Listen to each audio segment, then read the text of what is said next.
안녕하세요. 오늘 2월 18일 목요일 매일 기도회 시작하기로 하겠습니다. 우리가 다같이 사도신경으로 고백합니다. 전능하사 천지를 만드신 하나님 아버지를 내가 믿사오며 그 외아들 우리 주 예수 그리스도를 믿사오니 이는 성령으로 잉태하사 동정녀 마리아에게 나시고 본디오 빌라도에게 고난을 받으사 십자가에 못 박혀 죽으시고 장사한 지 사흘 만에 죽은 자 가운데서 다시 살아나시며 하늘에 오르사 전능하신 하나님 우편에 앉아 계시다가 저리로서 산자와 죽은 자를 심판하러 오시리라. 성령을 믿사오며 거룩한 공예와 성도가 서로 교통하는 것과 죄를 사하여 주시는 것과 몸이 다시 사는 것과 영원히 사는 것을 믿사옵나이다. 아멘. 오늘 하나님께서 저희들에게 주시는 말씀은 신약성경 야고보서 1장 12절에서 15절 말씀 보시겠습니다. 야고보서 1장 12절에서 15절. 제가 가지고 있는 성경책으로는 370쪽입니다. 1장 12절에서 15절 말씀 제가 봉독하겠습니다. 시험을 참는 자는 복이 있나니 이는 시련을 견디어낸 자가 주께서 자기를 사랑하는 자들에게 약속하신 생명의 면류관을 얻을 것이기 때문이라. 사람이 시험을 받을 때에 내가 하나님께 시험을 받는다 하지 말지니 하나님은 악에게 시험을 받지도 아니하시고 친히 아무도 시험하지 아니하시느니라. 오직 각 사람이 시험을 받는 것은 자기 욕심에 끌려 미혹됨이니 욕심이 잉태한즉 죄를 낳고 죄가 장성한즉 사망을 낳느니라. 아멘. 오늘 말씀이 시험에 대한 얘기입니다. 그래서 시험에 빠지지 않는 방법, 시험에 빠지지 않는 방법이라는 제목의 말씀을 여러분에게 소개합니다. 여러분, 성경에서는 성도가 받게 되는 시험이 있다고 말하고 있습니다. 우리가 학교 생활할 때 시험을 많이 치르잖아요. 그런 것처럼 시험이 있다라는 거예요. 근데 이 시험에는 두 가지가 있다라는 것을 말해주고 있습니다. 그 가운데 하나는 그 시험이 뭐냐? 하나님께서 이 사람의 믿음이 얼마나 충실한지 그 여부를 알아보시기 위해서 성도들 자신에게 각성과 연단의 기회도 주시면서 하나님께로부터 주어지는 그런 믿음의 시험, 영어로 테스트가 있다는 거예요. 이 사람이 가지고 있는 믿음이 정말 하나님을 잘 믿는 믿음인가 아닌가 그거를 테스트한다는 거예요. 그리고 이제 이 테스트를 통해서 이 사람의 믿음이 스스로가 깨달아져야 되잖아요. 그 다음에 하나님이 나를 이렇게 단련시키시는구나 하는 그런 믿음의 깨달음을 주시기 위해서 주는 테스트가 있다는 것. 또 하나는 뭐냐? 성도를 죄로 이끌어 타락시키고 마침내 멸망시키게 하는 마귀가 주는 유혹. 그거를 또 시험이라고 그럽니다. 이걸 영어로 temptation. 유혹, 죄의 유혹을 말합니다. 그래서 하나님이 우리에게 믿음의 연단과 단련을 주기 위해서 믿음의 분량을 또 점검하는 차원에서 테스트를 주시고 그 다음에 마귀가 주는 그러한 temptation, 테스트가 그걸 테스트로 하지 않지만 유혹이 있다라는 것. 저는 지금 얘기를 하면서 갑자기 아브라함이 생각났으며 아브라함이 아들 이삭을 그 다음에 제물로 바치고자 할 때 하나님이 그 믿음을 시험하시자. 그때 테스트해야 하는 거예요. 그 다음에 마귀가 죄를 이끌기 위해서 타락시키기 위해서 저또 생각나는 인물이 한 사람이 다윗이 생각나요. 밧세바의 그 유혹에 결국에는 템테이션에 빠져서 이렇게 어려움을 당면하고 자식도 죽게 되고 그 다음 나침내 나중에는 아들 장자인 압살롬으로부터 쫓김과 그 다음에 여러 가지 공격을 당하는 그런 요인도 있다라는 것이 이렇게 떠올립니다. 그 중에 우리가 특별히 사단이 주는 시험, 곧 미혹에 빠질 경우에 그것이 비록 한 번 구원을 받는 성도로는 잠깐 템포러리 일시적인 것이에요. 일시적인 것이지만 그런데 완전히 멸망에 빠지는 게 하는 것이 있고 완전히 멸망에 빠뜨리지는 않지만 장기간 이 템테이션, 그 마귀의 유혹에 죄의 유혹에 빠지면 하나님과 교제가 단절된다는 특징이 그리고 심각한 영적 침체에 빠지게 된다는 거예요. 그래서 우리 성도님들은 잘 주의를 해야 된다는 것이죠. 그래서 이 죄의 유혹은 죄가 참 달콤하고 무엇보다도 현혹되기 좋고 굉장히 어트랙티브, 굉장히 매력적이에요. 그러다 보니 사람들이 잘 빠지는 거죠.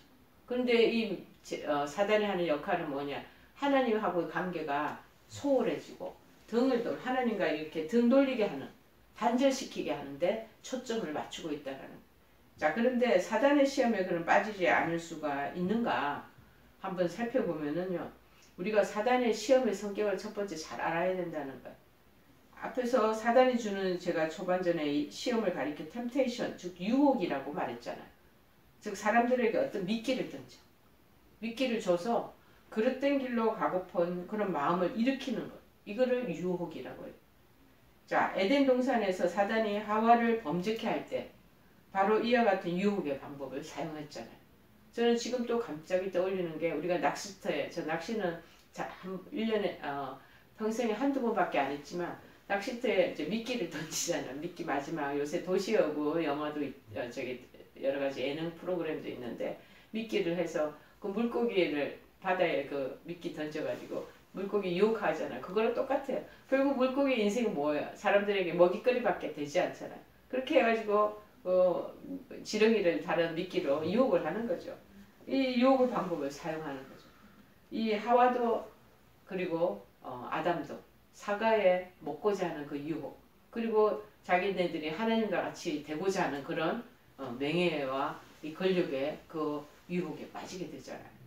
하지만 사단의 시험에는 달콤한 유혹의 시험만 있는 것이 아니고 때때로는 굉장히 무서운 재앙, 그리고 환난으로 이어해서 하나님을 완전히 떠나고 범죄에 빠지도록 유혹하는 고난의 시험도 있다는 것. 여러분이 지금 혹시 병중에 있으면서 또 하나님으로부터 멀어지게 하는 이 고난의 지금 미끼, 그거를 먹고 여러분이 지금 하나님을 원망하고 또 하나님과 관계가 끊어져 있지는 않는지 여러분 살펴보시기를 바랍니다. 사단이 욥을 시험할 때도요, 그러한 동기에서 극심한 고난을 막 주는 거예요. 하나님 배반하게 하고 하나님 욕하고 죽으라고 그 아내가 얘기를 하고 부추기잖아요. 자, 물론 그 배후에는 욥의 믿음을 연단시키기 위한 큰 하나님의 뒤에 섭리와 배경이 있기는 있었어요. 그런데 하나님이 이 마귀에게 그렇게 하도록 허락을 해주셔서 결국에는 시험에 그 함정 안에 빠지게 되는 욥을 우리가 바라볼 수가 있습니다. 또한 초대교회 성도들에게 임하였던 로마 제국의 박해, 그쪽에도 하나님께 신앙을 저버리도록 하기 위한 그런 사단의 계계가 깔려 있다는 거예요.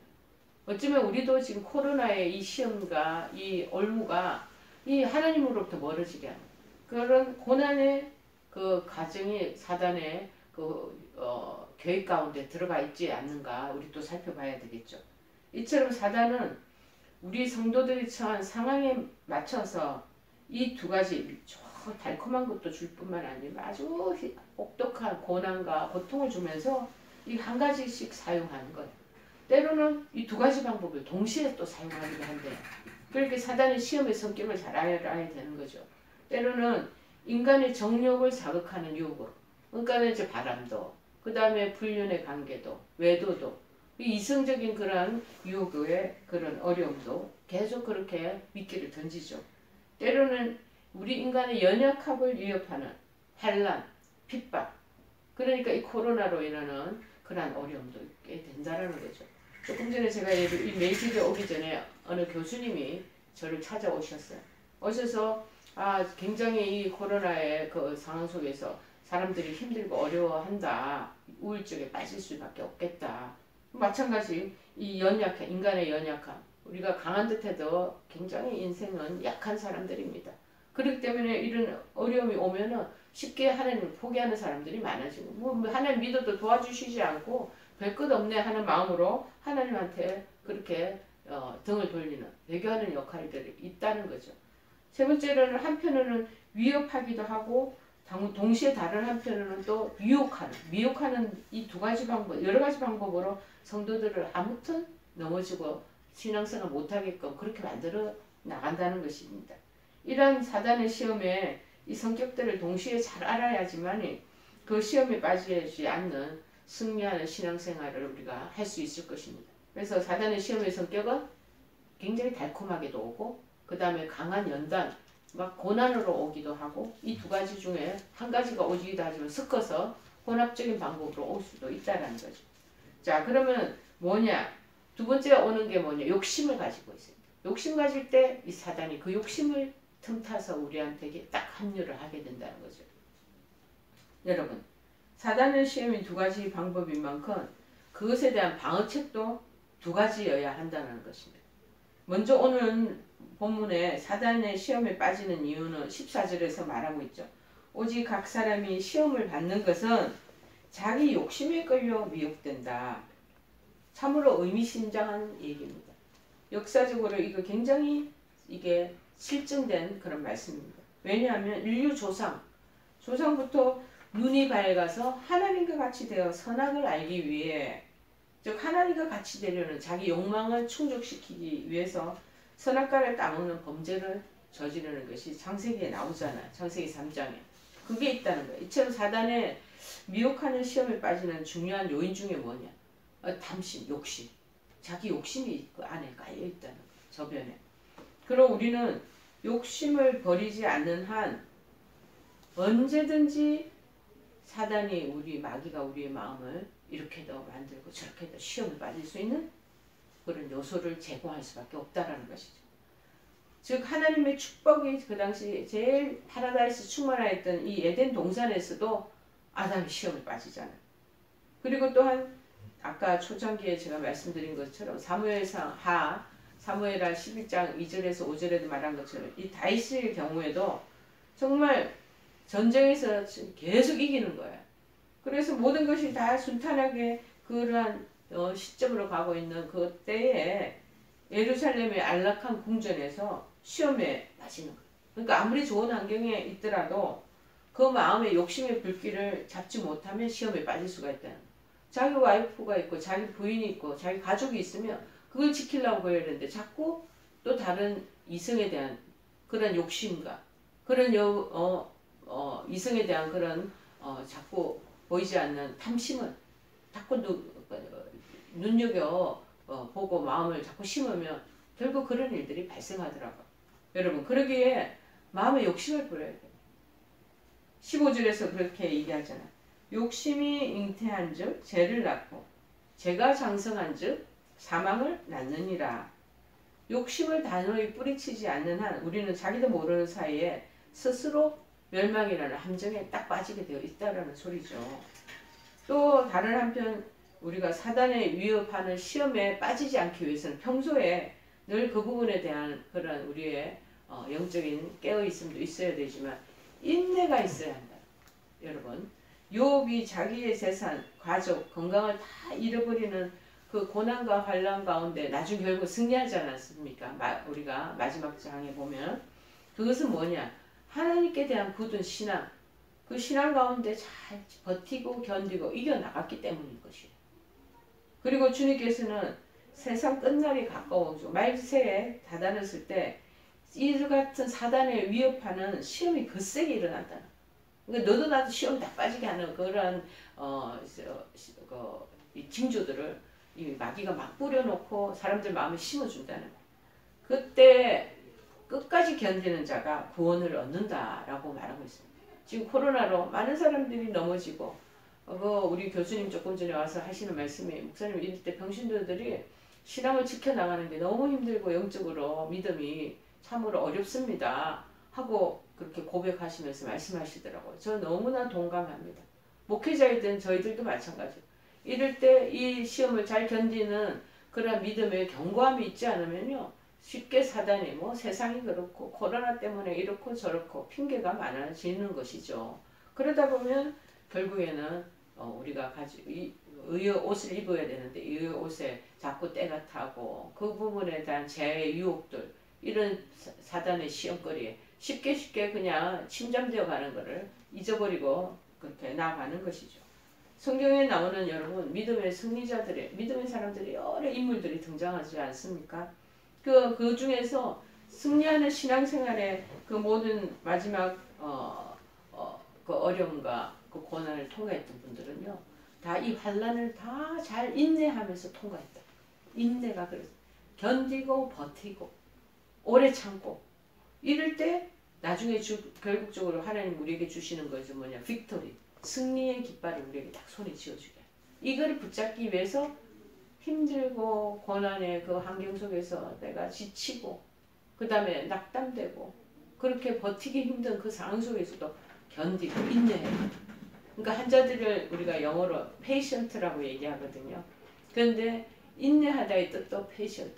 환자들 어려움 속에 빠져 있는 사람도 이 patient 인내를 잘 해야 된다는. 그럴 때 하나님께서 주시는 그러한 마지막 결과, 승리하는 욕과 같은 그러한 이김을 주신다는 것이죠. 사단의 시험에 그래서 시험에 빠지지 않게 위해서는 자기 욕심 버리고 인내한다는 것. 이 두 가지 모토를 여러분 기억하시기 바랍니다.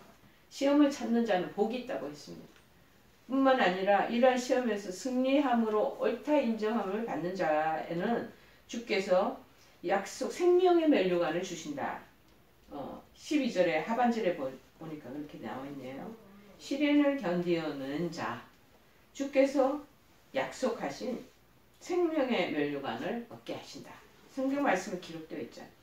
여러분, 현대는 여러 가지 부패되고 인간의 정욕을 자극하는 유혹의 시험이 엄청 많이 있습니다. 가정이 파괴되고 부부관계가 훼손되고 다 브로큰 아웃, 부서지고 무너지고 가정의 그 속에서 자라나는 아이들도 청소년의 수많은 문제를 야기시키고 결국 사회 전체를 나라 전체를 죄의 구덩이의 결과로 끌어가는 그 사단의 계략이 있습니다. 그럴 때 우리는 세상을 향한 육신의 정욕과 안목의 정욕과 이생의 자랑 이런 거 다 버려야 돼요. 오로지 주의 말씀에 굳게 서는 것이 필요하죠. 그래서 위로부터 내려오는 신령한 은사를 사모하고 하나님 주시는 영적인 그런 큰 은혜를 사모하면서 신앙생활에 매진하면 승리할 수 있다라고 또 여기에 정답까지 말씀해 놓고 계시는 거죠. 17절에 보니까 나오네요. 온갖 좋은 은사와 온전한 선물이 다 위로부터 빛들의 아버지께로부터 내려오나니 그는 변함도 없으시고 회전하는 그림자도 없으시니 라면서 우리에게 약속하시는 약속의 말씀을 딱 표기해 놓고 계십니다. 환경을 탓하고 우리가 원망하고 싶을 때가 막 있습니다. 지금 코로나 사태로 얼마나 사람들 어렵습니까? 병중에 계시니까 얼마나 지금 몸도 고달프고 이 시험에 지금 고난의 한계 속에 있습니까? 여러분 지금 조금 전에 제가 예배실 들어오기 전에도 복도에서 어느 환자 퇴원하시더라고요. 목사님한테 얘기할 게 너무 많다라는 거예요.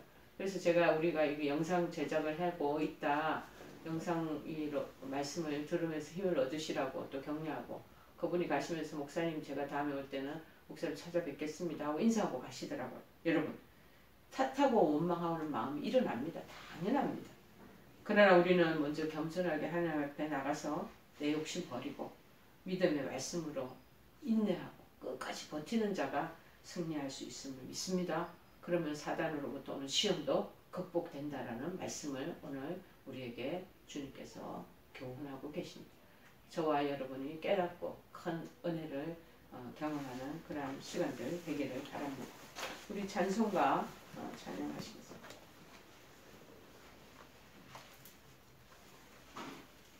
272장 270 고통의 멍에 벗으려고 예수께로 나갑니다. 자유와 기쁨 베푸시는 주께로 갑니다. 병든 내 몸이 튼튼하고 빈궁한 삶이 부해지며 죄악을 벗어버리려고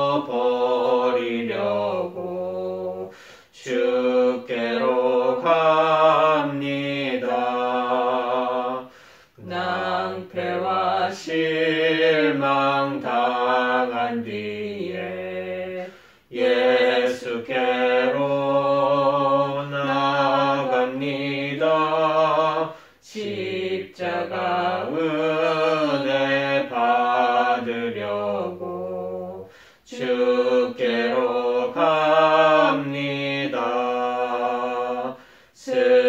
크던 마음 위로받고 이 생의 풍파 잔잔하며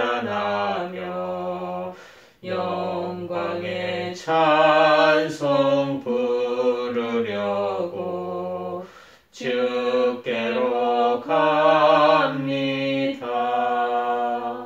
아멘. 우리 다 같이 주기도문으로 매일 기도 마칩니다. 하늘에 계신 우리 아버지여, 이름이 거룩히 여김을 받으시오며 나라의 마옵시며 뜻이 하늘에서 이룬 것 같이 땅에서도 이루어지이다. 오늘날 우리에게 일용할 양식을 주옵시고 우리가 우리에게 죄 지은 자를 사하여 준 것 같이 우리의 죄를 사하여 주옵시고 우리를 시험에 들게 하지 마옵시고 다만 악에서 구하옵소서. 대개 나라와 권세와 영광이 아버지께 영원히 있사옵나이다. 아멘.